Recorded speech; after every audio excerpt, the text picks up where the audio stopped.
All right, let's take a look now at which foreign NGOs and entities are involved in facilitating these foreign funds to run narratives to influence government policies in the energy sector.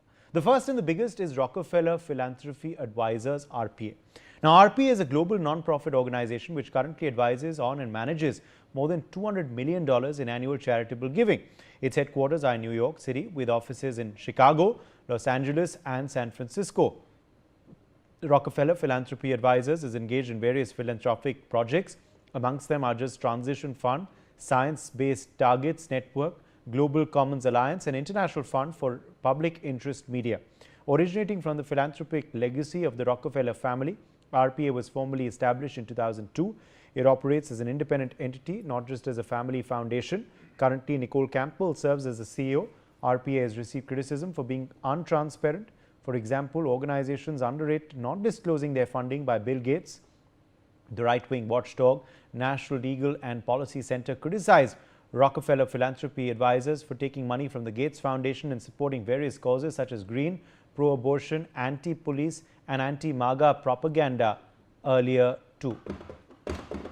So these of course are in fact things that they have been guilty of earlier too, and of course this is something that it seems is a pattern when it comes to this particular foundation. Now also, if we tell you of course some more details emerging in this big angle that we are uncovering, the next player in this network is Climate Action Network. Now that is also known as CAN. CAN is a global network of over 1,900 NGOs created to work in climate crisis and advocating for social justice through collective action. It is believed to be the world's largest environmental network, comprising civil society organizations across over 130 countries. It was founded in 1989. CAN's main work is vested in advocacy, where it works to hold governments accountable to their climate commitments, particularly those outlined in the Paris Agreement, aiming to keep global warming below 1.5 degrees Celsius. The next is Stand Earth. Stand Earth was formerly Forest Ethics. This is a grassroots environmental organization founded in 2000. The organization protects endangered forests by transforming corporate policy and governmental laws in the United States and Canada. Stand Earth uses public education, advocacy, protest, negotiation, and non-violent direct action tactics to achieve its goals. And Stand Earth has offices in Vancouver, British Columbia, Canada, as well as Bellingham, Washington, and San Francisco, California in the United States. Todd Paglia is the current executive director of the nonprofit. Stand Earth challenges the fossil fuel industry, protects healthy forests, and reduces global climate emissions.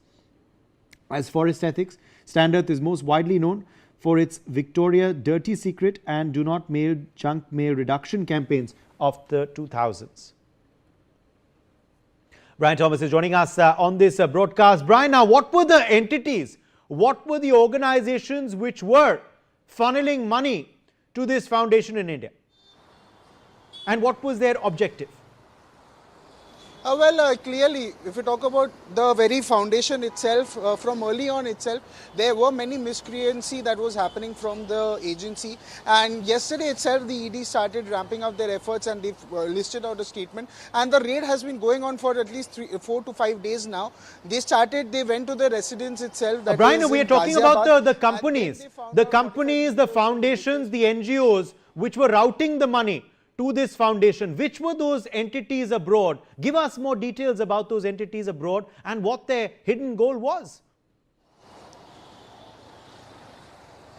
Well, clearly, if you talk about the ED itself, the ED found out, and we have the statement itself, they had foreign funds that was originated from overseas entities, such as one being Climate Action Network, that is the CAN, and second being Stand Earth itself, which is in turn received large sum of these funds that were meant to promote the Fossil Fuel Non-Proliferation Treaty, that is the FFNPT. We also had a word with Harjeet Singh regarding this, and he said that the funds were completely through a source channel, but when ED found out, they found out the fact that SSPL is just a front.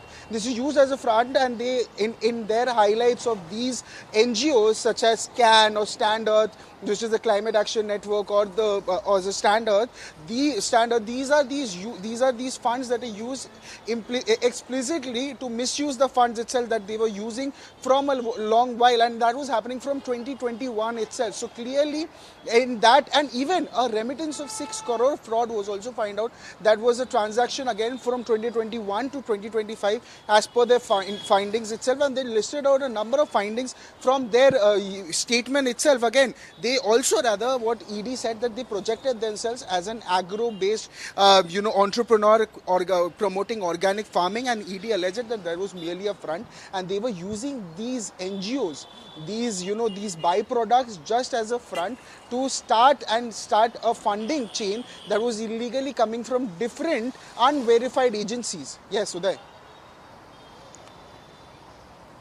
Madhav Nalapat, editorial director of the Sunday Guardian, is joining us on the broadcast. Madhav Nalapat, it's not something new.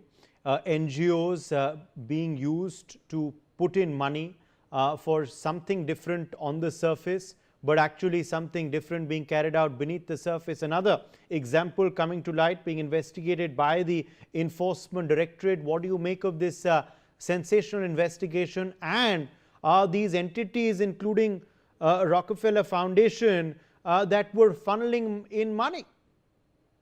Well, all the information I have comes from the NewsX channel. So all I can say is that I congratulate the Enforcement Directorate for having made sure that not much harm comes to India, because the perpetrators were attempting to sabotage India's energy independence are being identified, and now they are going to be proceeded again. This only underscores the importance of having a good bureaucracy, so that it is not influenced by this kind of foreign funding, especially, and a bureaucracy that is free of corrupt elements. Unfortunately, corrupt elements are what facilitate the foreign funders to get their way. So I congratulate the Enforcement Directorate on this, and I congratulate the NewsX channel for having done this, and it only underscores the importance of having an honest and straightforward policy. Prime Minister Narendra Modi has, from the beginning of this term in 2014, put emphasis on green power. He has been made India at the forefront of this green energy transition, and we have been doing a lot. At the same time, we depend on fossil fuel, and this is the whole situation. So I think it's a very important thing that the ED has busted this gang, and I do hope that more such gangs are busted, so that our energy independence is not compromised, and especially that we are energy independent. So I think that is the Prime Minister's wish, that India should be fully energy independent, and at the same time make every effort within its constraints of population and the budget to ensure that the energy transition is as green as possible. So I would say that NewsX has done an outstanding job in getting this particular exclusive story, and the ED has done a great job in uncovering this kind of a very sinister kind of operation, judging by what the ED is putting out. Yes. So I would like to only say that situation again calls for renewed vigilance, so that we uncover corruption, and we have a corruption-free bureaucracy, and we ensure that a correct energy policy is pursued, free of foreign influence, because foreign influence will try to reduce our energy independence. But we need to be fully independent of energy. All right. More developments now, in fact, that we're tracking this hour. According to the ED, at the center of the Satat